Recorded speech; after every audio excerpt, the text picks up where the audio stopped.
All right, so welcome everybody. I just got back from Florida. Part of my trip in Florida, first of all, I missed a storm, which was incredible. But part of my trip, I drove up to West Palm Beach, and I had a meeting with 8 entrepreneurs from all over the United States, and I had a conversation with them. They all bought into a franchise that there's about 200 franchises total in the United States. And they're the leaders, the stores that are producing the most revenue from all the franchises.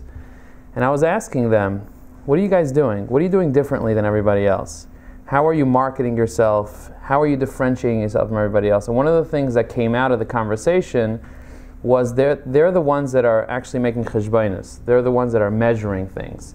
A lot of people get into business and they don't necessarily measure what they're doing. They're just doing. You're busy. Let's do more. Let's get moving. And sometimes when you take a moment to try to figure out what you actually want to accomplish and you start measuring, you realize that you can put your efforts into a different part of your business, a different part of your marketing, and you can get much better results and ultimately be able to grow your business. A lot of business owners that I speak to don't necessarily have goals set up. They don't really know what they want to accomplish. Does anybody here own a business? Do you actually have anybody here a business owner? Okay, so we have a couple people. Anybody else want to own a business? Want to get into something? Okay. Okay, so for the business owners in the room, you might realize what I'm saying. You know, just working, trying to make as much as possible.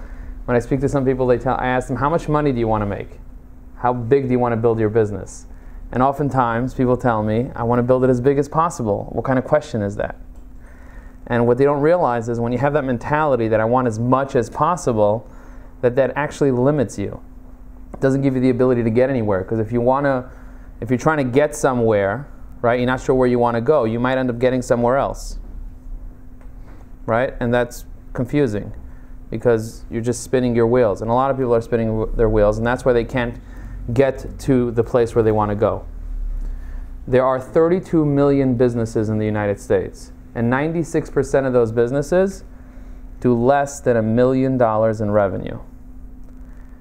If you think about that for a minute, if a business makes 5% profit, then most people, they can't even pull $50,000 out of their business, and they're working really, really hard to accomplish what they want to accomplish, to try to build a business. And the reason for that, part of the reason for that, is that their marketing is not set up properly. If you have a good marketing system, a good marketing plan and process, and you know what you want to accomplish, then you can then drive additional new business to yourself and be able to grow your business. So for those that don't really have a business and you're thinking about a business, it's important for you to think about your marketing even as you're thinking about what business you want to create, because that will ultimately help you be able to grow down the line. Sometimes people want to do something because they're passionate about that. They're just excited. I was talking to an entrepreneur in New Jersey, and she spent like 3 years trying to build this affiliate market, and it wasn't working for her. She didn't produce any revenue, nothing. She was making like $200 a month. She's like, what am I doing wrong? How come this is not taking off? I'm spending so much time on this, and I'm so much effort, so much energy on this. And I was like, describe to me what you're trying to accomplish. Describe to me, how much money do you want to produce? And how are you going to produce that amount of money? And she's like, I just want to produce a lot of money. And she was just spinning her wheels because she was just trying to do a lot, and she wasn't really sure what she wanted to do. So I kind of broke it down for her, and I said, okay, let's take a step back. Let's think about this for a minute. How much money do you really want to produce? So she said, okay, $50,000, $100,000 in the next year.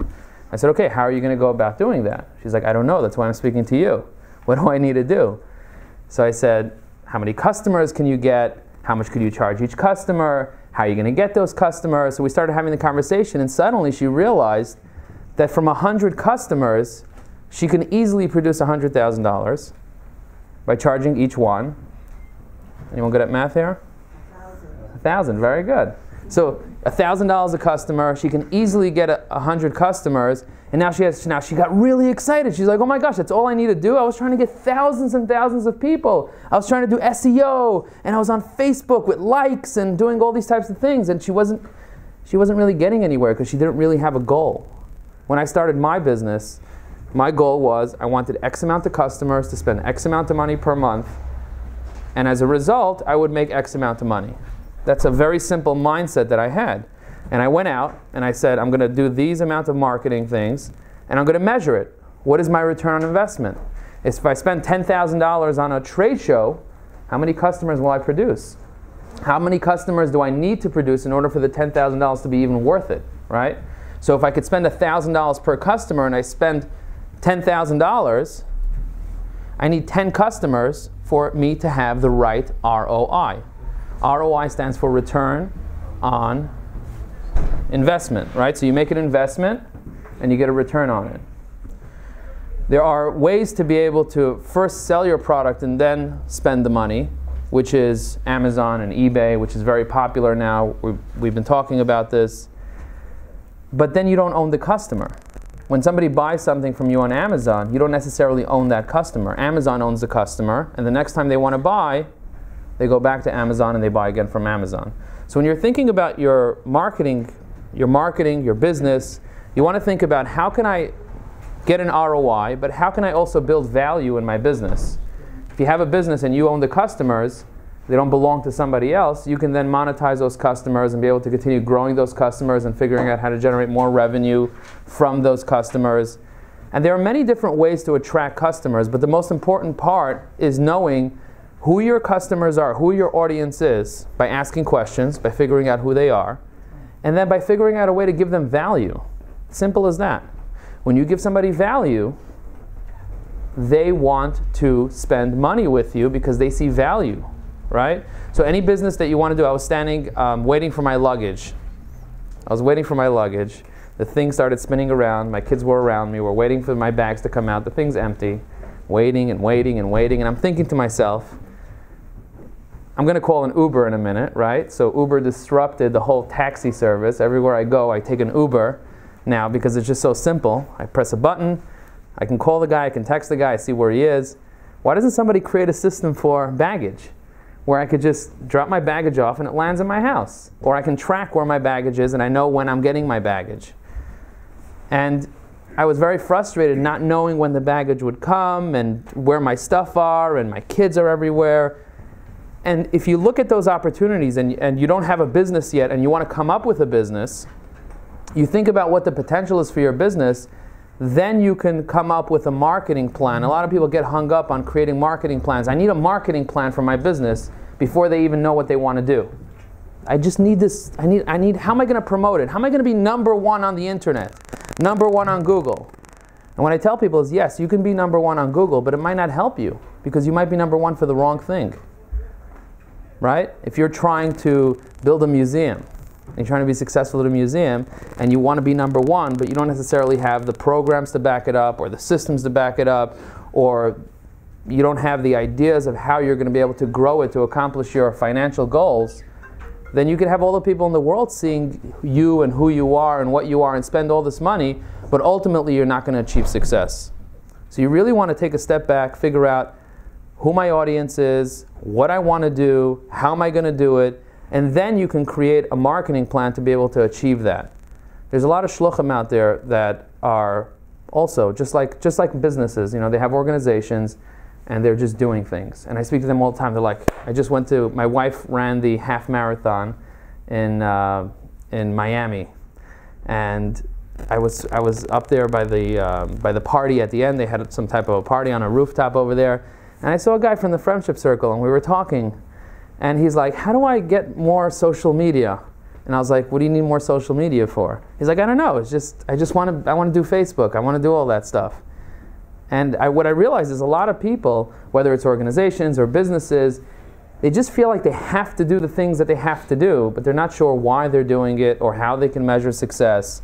So it's so important, and I can't emphasize this enough, when you're building your marketing plan and trying to figure out what you want to do, understanding the ultimate goal of what you want to accomplish will make it so much easier, and it will reduce the amount of noise that you have all around your business when you know exactly what you want to accomplish.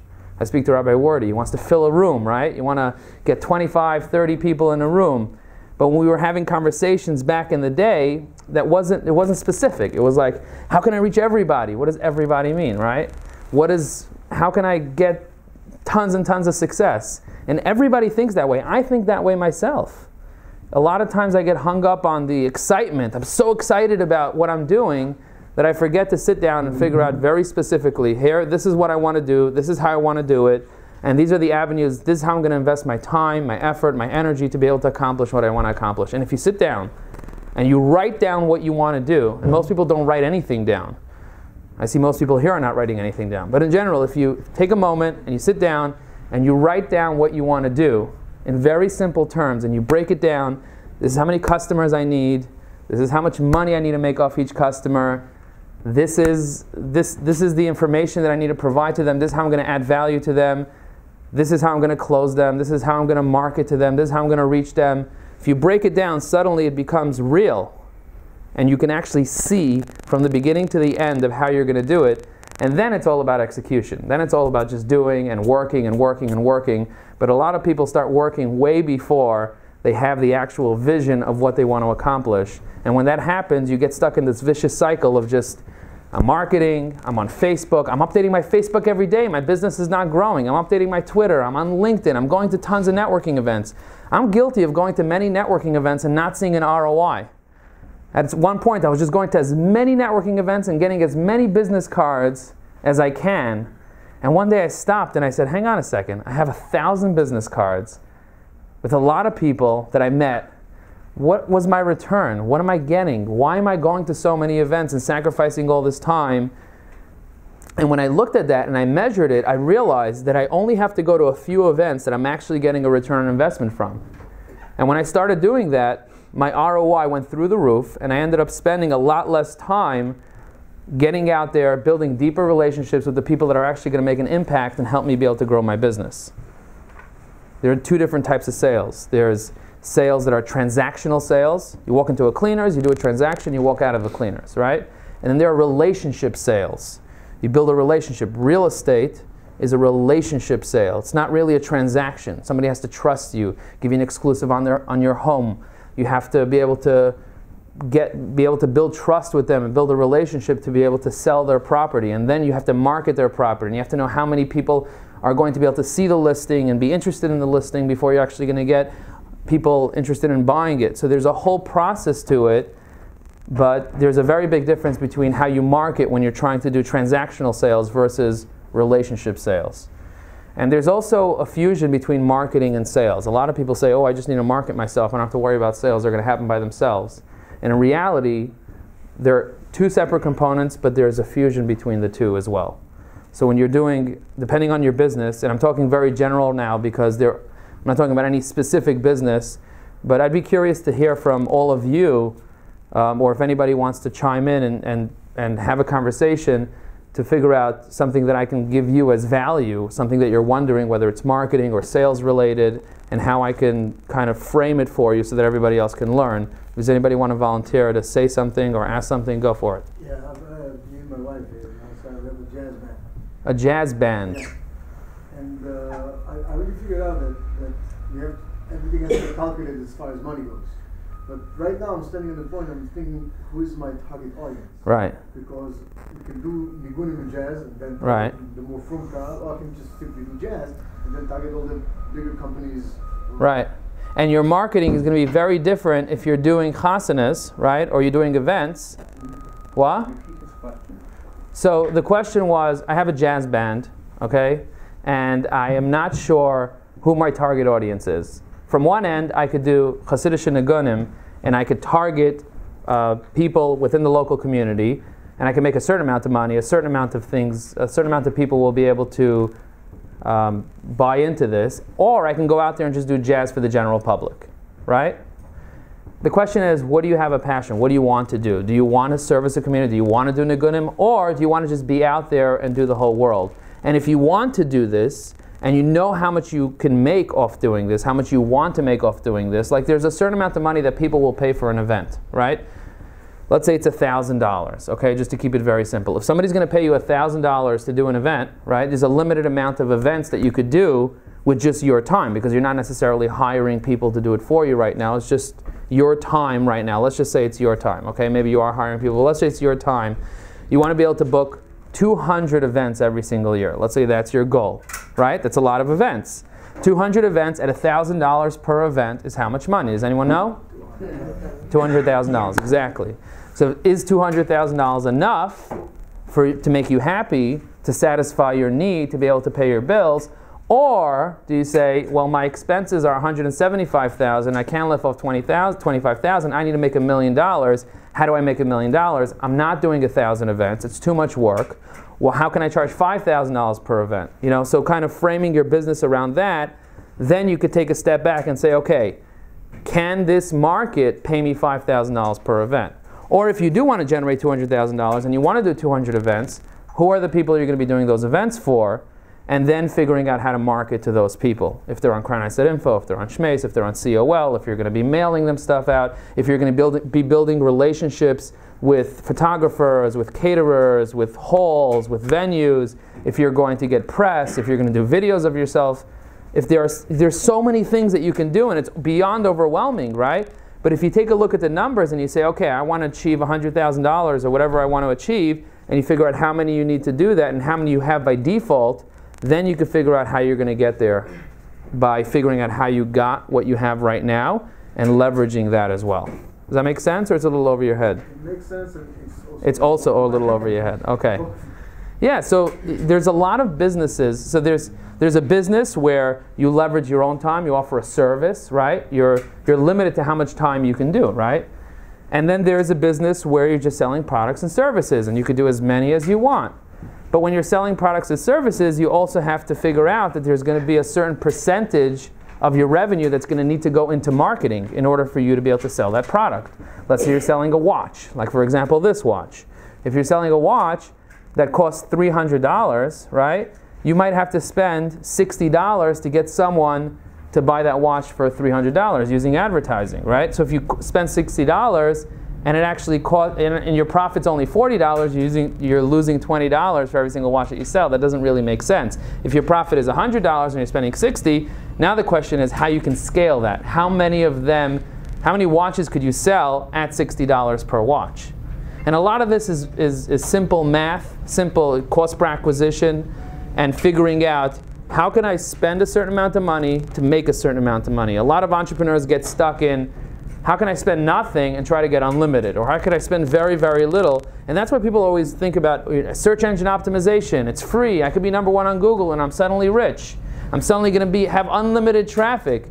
Everything in this world is limited. And Google is also limited. Search engine optimization is also limited. And the fact is, it has its limitations. It has its milus, it also has its chesroinus, right? It has its things that it can help you achieve success, but it also, you can't necessarily scale it to the level that you can scale it. And I always say this to people, marketing is about testing. Somebody called me up the other day and said, I want to get 360 leads every single month. I want to get 360 leads a month. I said, okay, what do you want to spend to get 360 leads? And I said, so I said, what do you want to spend? He's like, well, it depends on my ROI. So I was like, okay, what can you afford to test in order to determine your ROI? He's like, why do I need a test in order to figure out my ROI? Why can't you just tell me what my ROI will be, and based on that, I'll tell you how much I can spend and so on. Marketing is about testing, and no one can tell you what your return on investment will be by default, but you can know, if you measure, you can know later on what your ROI will be, and before you get started, you need to know what your ROI needs to be in order for you to achieve success. You need to figure out for every dollar that you spend, how many dollars do you need to make in order for it to make sense for you. Right? So if you're doing shadels, or if you're doing custom suits, there's a certain amount of money that you need to spend, whether it's in your own time, effort, and energy, building relationships, or it's with advertising, or it's with hiring people. There's always going to be a cost associated to growing your business. And if you can determine that, you'll be able to be successful. Take one question. I will take one question, and it better be good, from the ladies. Anybody have a question here? I'm with the jazz family. Okay, we're back with the jazz. Let's do it. Let's make it jazzy. No, one of our big problems, I think, is we're talking about marketing, finding your audience. I feel like in terms of the problem with what audience it's supposed to be, is it going to be the general public or the Jewish audience?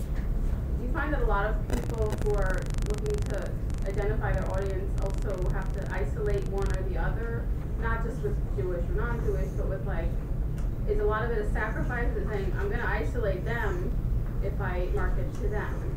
Excellent question. So the question is, for those that didn't hear, and for the camera, the question is, when you are deciding on a very specific segment, a very specific target market, are you then automatically cutting out all the potential money that you're going to make, all the potential sales, all the potential growth of your business in other areas? And a lot of people tend to think that if I limit my business, if I have an alarm company and I only do video cameras and I don't do security and I don't do access control, I'm going to limit myself. When people come to me, they're going to be like, oh, you only sell this, right?